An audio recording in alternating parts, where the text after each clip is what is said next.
Good morning, students. Myself Ramjit Singh from शिक्षा भारती। तो हम कर रहे थे सत्ता की साझेदारी का लेसन, और उसमें हम दो देशों के उदाहरण से ये देख चुके थे। बेल्जियम में सत्ता की साझेदारी में सभी वर्गों को समान रूप से प्रतिनिधित्व दिया गया, तो वहाँ पर शांति थी। और श्रीलंका में नहीं दिया गया तो बहुत ही बड़े जातीय झगड़े में देश फंस गया। सबसे हमारे एरिया में सबसे विकसित देश और बड़े झगड़े में उलझ गया।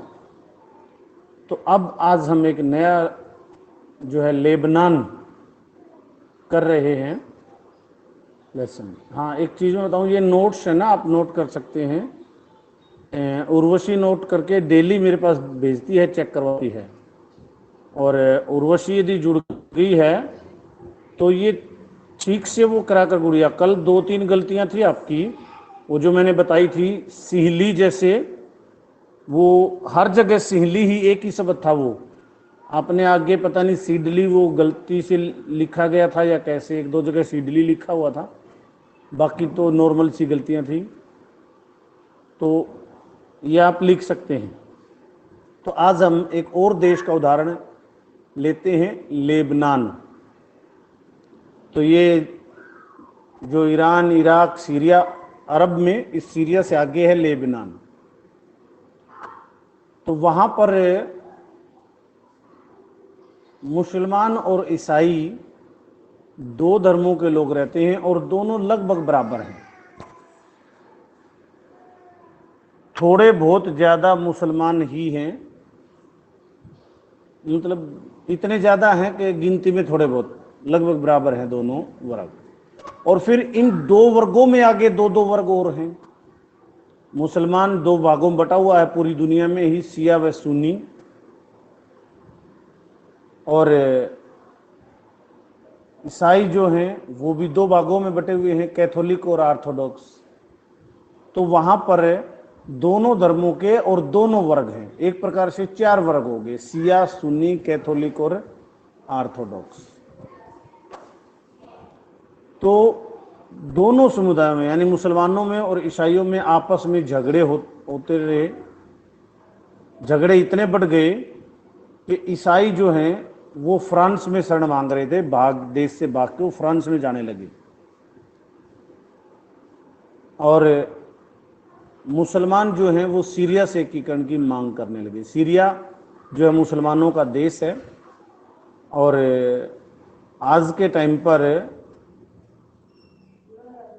जो एक प्रकार से कट्टर मुसलमान जिस जिस देश में हैं उनमें से एक है सीरिया। ISIS का नाम आपने सुना होगा। वो सीरिया का ही आतंकवादी संगठन है जो पूरी दुनिया में जिसने दहशत फैलाई थी, और अभी भी है। हमारे यहाँ के बहुत से मुसलमान ISI में शामिल होने गए थे। ISIS है वो, international state of Islamic state, ऐसा कुछ है नाम इसका। Islamic state of Iran and Syria, Iran और सीरिया दोनों का मिक्स संगठन है वो।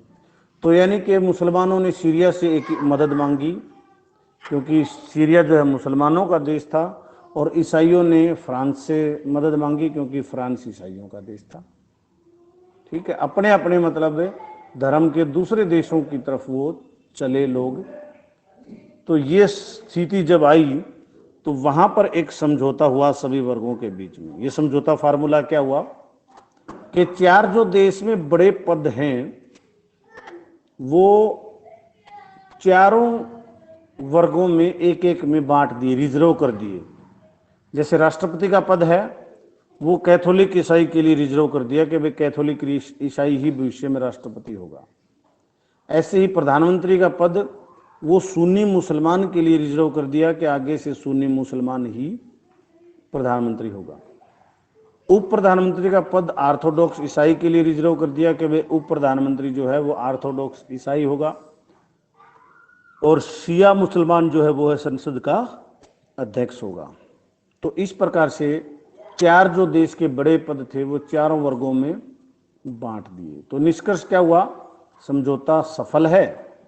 सफल का मतलब उसके बाद झगड़े समाप्त हो गए, चारों ने इस समझौते को मान लिया, तो इस प्रकार से समझौता सफल हो गया।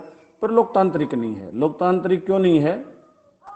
क्योंकि कैथोलिक राष्ट्रपति बनेगा, यानी कैथोलिक वर्ग, मुसलमान और ईसाई बराबर बराबर हैं, उसमें फिर कैथोलिक, ईसाइयों में कैथोलिक और ऑर्थोडॉक्स बराबर बराबर हैं, तो यानी कि चारों वर्ग 25-25% है लगभग। तो सिर्फ एक 25% आबादी के लोग ही देश के सबसे बड़े शीर्ष पद पर पहुंच सकते हैं, बाकी 75% नहीं पहुंच सकते। सबसे बड़ा पद होता है राष्ट्रपति का, तो उस पर सिर्फ कैथोलिक ही जा सकता है, बाकी क्यों नहीं भाई। ऐसे ही सबसे शक्तिशाली राष्ट्र प्रधानमंत्री होता है, तो वहां पर सिर्फ सुन्नी मुसलमान जा सकता है। तो ऐसे करके ये लोकतांत्रिक नहीं है, लेकिन सफल है, ये हम निष्कर्ष में कह सकते हैं। उसके बाद एक छोटा छोटा टॉपिक है जर्मनी का, और भारत का लंबा चौड़ा नहीं है, वो भी आज खत्म करते हैं। बगैर लिखे हुए है, आप सुन लीजिए बस ध्यान से, बोर्ड पे नई जगह बची थी। जर्मनी जो है उसमें भी दो अलग अलग विचारधाराओं की दो बड़ी पार्टियां हैं, ठीक है। तो वो दोनों ही बड़ी पार्टियों ने एक नया प्रयोग किया, दोनों ने मिलकर सरकार बना ली। जैसे हमारे यहाँ दो बड़ी पार्टियां भाजपा और कांग्रेस, दोनों में झगड़ा होता है। जब कांग्रेस की सरकार थी 10 साल रही, तो भाजपा वाले गाली देते थे, खा गए खा गए। अब बीजेपी की सरकार है तो कांग्रेस वाले गाली देते हैं, खा गए खा गए खा गए, ठीक है ना। तो कहने का मतलब है उन दोनों ने, दोनों बड़ी पार्टियों ने मिलकर सरकार बना ली, सारे झगड़े समाप्त हो गए। ये छोटा सा था जर्मनी का। इसी प्रकार भारत का भी छोटा सा इतना ही है कि भाई हमारे देश में जितनी विविधता है इतनी किसी में भी नहीं है। मतलब इतनी जातियां नहीं है किसी भी देश में। जातियां तो किसी भी देश में क्या, मेरे ख्याल से हमारे अलावा कहीं होंगी ही नहीं। उसके बाद इतने धर्म, जो दुनिया में जितने भी धर्म है वो सभी हमारे देश में हैं। उसके बाद अमीर गरीब का पता नहीं कितने तरह के वर्ग, कितनी विभिन्नताएं, जितनी विभिन्नताएं मतलब दुनिया में होती हैं सारी ही है हमारे देश में। और फिर भी हमारे देश में एकता कायम है। ये हमारे संविधान की सफलता या विशेषता है, क्योंकि हमारे देश में इतनी विविधताएं होते हुए भी हमारा देश एक है। तो आज इतना ही करेंगे। कल एक अंतिम टॉपिक इस लेसन का बचेगा। भाई ये उदाहरण ले लिए हमने कुछों के, फिर एक अंत में साझेदारी की आवश्यकता क्यों है, ये एक टॉपिक बचेगा।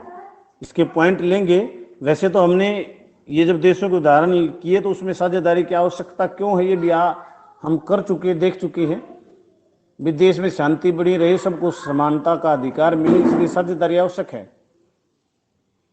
लेकिन फिर भी ये टॉपिक है, इसके हेडिंग हैं, उनको हेडिंगों को लेकर कल ये लेसन समाप्त हो जाएगा। उसके बाद मैं आपको पिछला लेसन कृषि वाला भी रहता है, इसके भी नोट्स एक एक करके डेली भेजता रहूँगा, थोड़े थोड़े क्वेश्चन आप याद करते रहिए। 19 तारीख से पेपर हैं आपकी, ये लेसन आएंगे 3, 2 ज्योग्राफी के और 1 ये। आज इतना ही, धन्यवाद।